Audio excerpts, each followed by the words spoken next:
Hi everyone, and welcome back to the channel.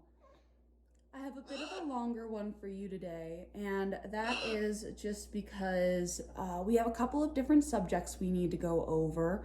One of them is the fact that in our current flock we have too many roosters, and we are getting another 50 roosters that are going to be meat chickens in at the end of the week. So I'm going to take you through what we're going to do with our current flock, as well as a price breakdown of all of the supplies and the care and the upfront costs of raising 50 different roosters, and why we would do that compared to just buying them at the store.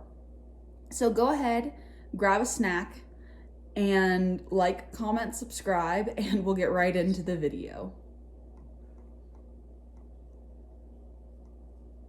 You're a good boy, aren't you? All right, let's get into this.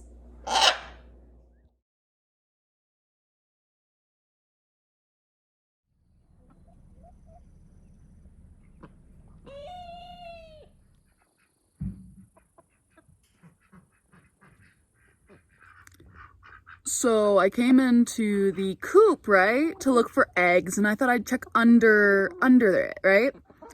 And I have this problem. Hi guys. Can I help you? Hi bird. Okay, can I get some space?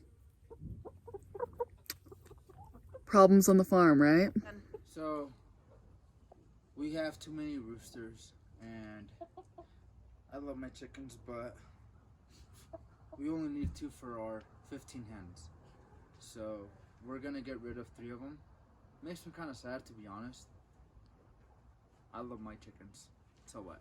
So, he is dodging me right now, and you know, this is the beginning of our homestead, you know, and it's just you get to know your chickens, you get to know your rabbits, you get to know your horses and stuff like that, and you tend to bond with them, but you just gotta tell them it's gonna be okay, and then it'll be over.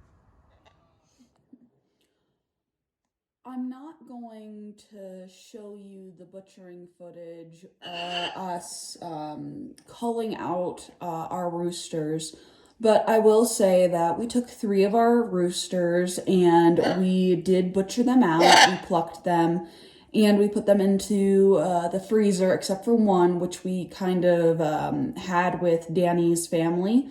And we went ahead and had it for dinner, and it was great. It was delicious.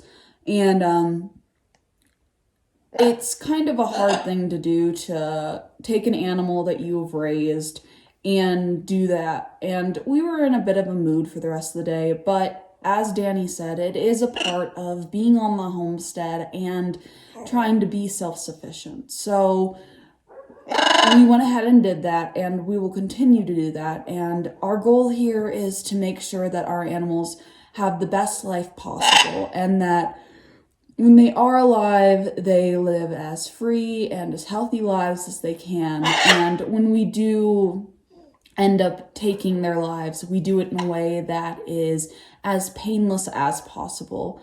But yeah, it was a hard night, but we did what we had to do, and you just got to keep going and pushing. So yeah.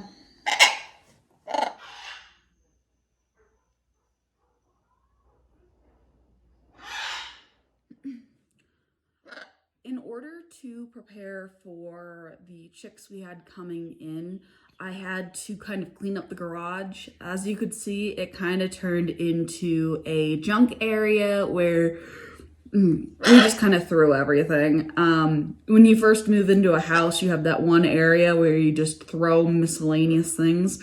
And for us, that was the garage. So I got that picked up, and whatever reason, my brain fitzed out, and I definitely thought we could keep the one coop in the, I definitely thought we could keep the coop in the corner of the garage in between the freezer and the workbench, but The coop dang near takes up the entire garage. So, we once again don't have an indoor garage for our vehicles, but that's okay because instead we have a coop ready for all of our soft, fluffy little chickadee chicks that are coming in here in a couple of days. The hatchery says they should arrive anywhere between Tuesday and Friday. It's always the hope that your chicks come in sooner rather than later, because when they are shipped, they don't have food, they don't have water, and hi, buddy. And the longer they are out, the more likely you will have casualties. So fingers crossed that we get them in as soon as possible so that we don't have any losses. Besitos! I love you. So yeah, getting everything together has been a bit of a chore, but I am super excited for the end of the week.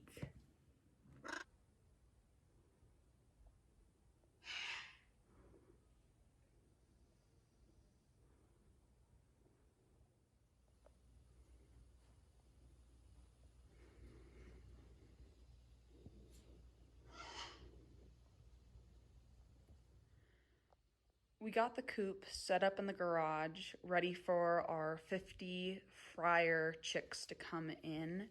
I have over here our 2 heat lamps, and this is our hot side food and water. And over here is our cool side food and water. My dumb self thought that the coop could fit in that little corner right there, not realizing how big it actually was. So the entire garage is currently the coop.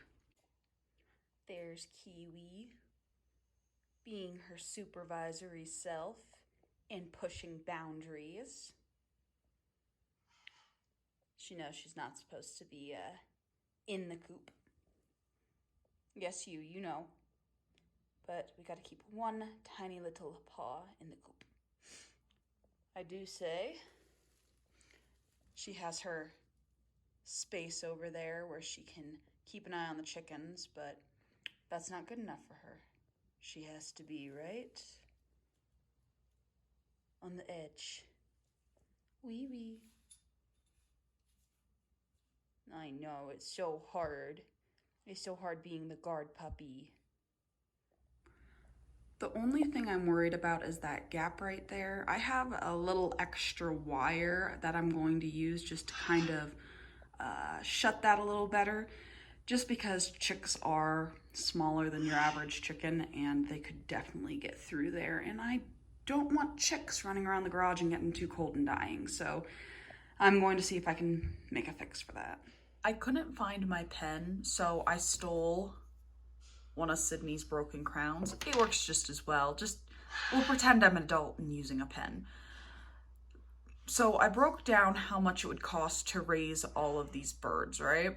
And if you just want to look down here and see what the answer is, I won't blame you, but I'm going to break it down just a little bit. So I took the number of birds, and this time we did the discount frying pan special birds. We got 52 of them in the mail. They cost us $50. Each bird will go through 23.5 pounds of feed by the time they're butchered out. Each bag of feed costs us $16 and has 50 pounds in it. And it takes 12 to 16 weeks to grow out these birds, and they will average about 8.4 pounds each. When you look at the total cost of everything, it's going to cost us $466 in total cost. We take the 4.8 times it by 52. We will get about 436.8 pounds of meat. And if you take that 466 divided by 436.8, it's going to cost us about $1.07 per pound. And that's for the discount birds. Now, Cornish crosses, which are commonly used for meat birds because they grow out relatively quick, we break it down again. You know, again, 52 birds is going to cost $110.05 up front. And once again, they're going to go through 13.4 for 3 pounds of feed, take 8 to 10 weeks to grow out, but they're only going to grow out to 6.42 pounds at the end.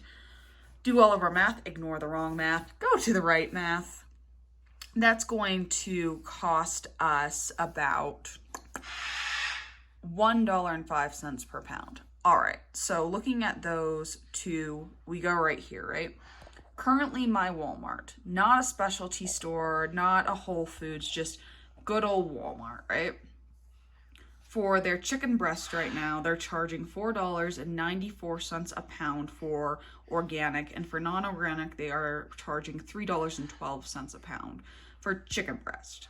If we're looking at whole young chickens, which they use the commercial Cornish cross brands, kind of like we do up here.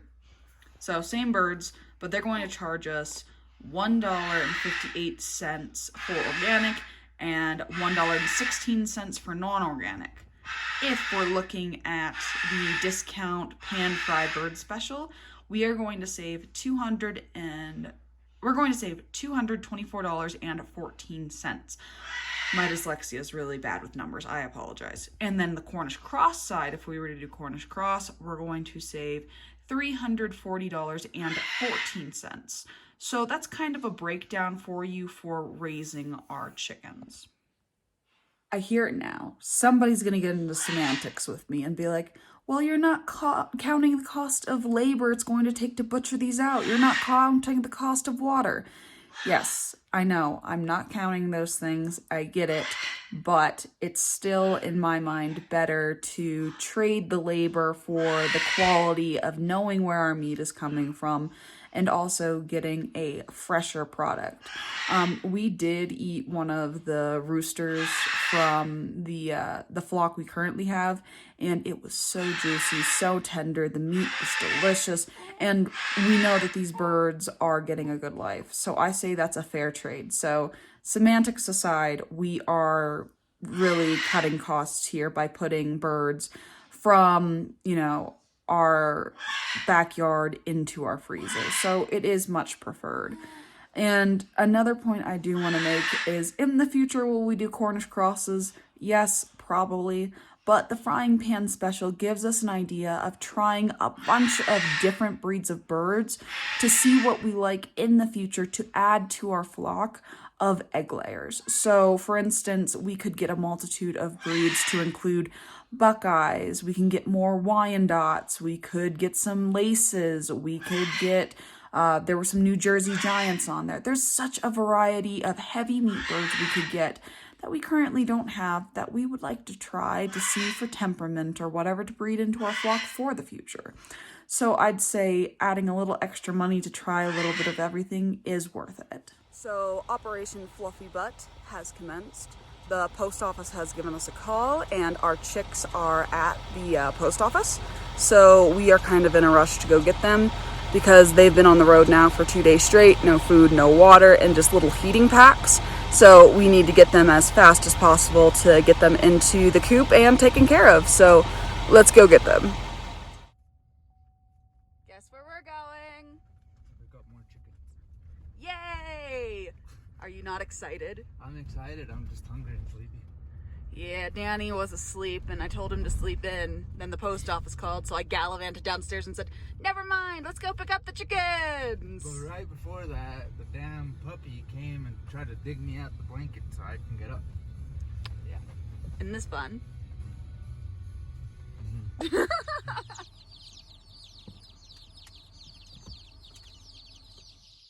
Now we have our 50-some chicks. We gotta take them out, put them all near the water so that they can get a drink and they know where it is. And we're going to inspect them to make sure that they're all still alive and good. It doesn't look like we have any losses from the male, but they are just so tiny and cute. They're so tiny. Oh, it's so cute. I already talked about the setup earlier in the video. Oh, okay, cool. Yeah. And there's the puppy. Who's the worst manager ever. Hey, little guy.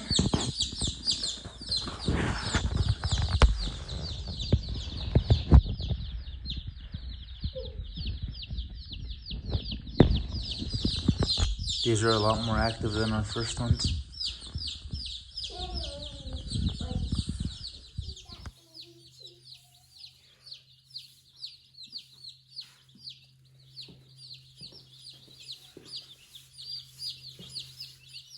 There you have it.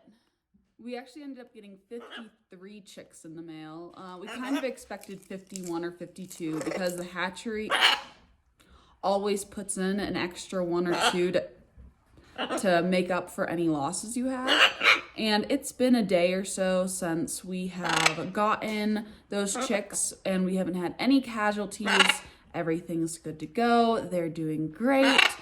And we're just checking in on them periodically. We did, ouch, step up. We did find a bit of a problem in that the chicks are so small and so young that they fit between the chicken wire, like the actual circles. So we had to move the food and water away from those areas so that we didn't have chicks running in through the garage. But they are doing great. Everyone's getting settled in. And now we have 55 roosters, 56 if you include our rainbow chicken. So everybody's doing great and fine. Thank you. So thanks y'all for getting this far into the video. Thanks for watching. I hope you enjoyed this week's video, and hopefully within the next few weeks we can give you some updates on the chicks growing and getting bigger. And I'm just so excited to once again share with you another journey here on the homestead. But go ahead, like, subscribe, and comment, and I'll see y'all next week. Bye.